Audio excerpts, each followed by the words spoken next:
હાલ મહત્વના સમાચાર સામે આવી રહ્યા છે। મહત્વના સમાચાર મહારાષ્ટ્રથી સામે આવ્યા છે। મહારાષ્ટ્રના ભંડારામાં ઓર્ડિનન્સ ફેક્ટરીમાં વિસ્ફોટની ઘટના બની છે, જેમાં 5 લોકોના મોત થયા છે।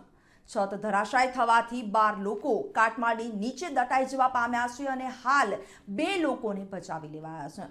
બચાવની કામગીરી હજુ પણ શરૂ છે। મહારાષ્ટ્રના ભંડારામાં ઓર્ડિનન્સ ફેક્ટરીમાં વિસ્ફોટ થયો છે અને અકસ્માતમાં 5 લોકો મૃત્યુ પામ્યા છે।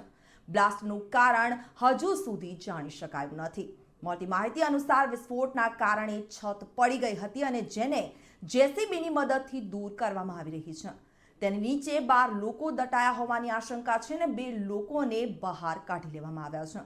એમ્બ્યુલન્સ અને ફાયર બ્રિગેડ ફેક્ટરી પર પહોંચી ગઈ છે અને બચાવ કાર્ય શરૂ કરી દીધું છે।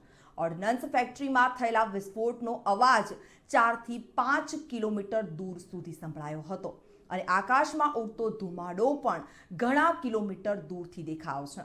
ત્યારે જવાહરનગર સ્થિત ઓર્ડિનન્સ ફેક્ટરીના આરડીએક્સ બનાવ બ્રાન્ચ વિભાગમાં આ વિસ્ફોટ થવા પામ્યો છે। આરડીએક્સ અહીં બનાવવામાં આવે છે, જેમાં વિસ્ફોટ થયો હોવાની માહિતી મળી રહી છે।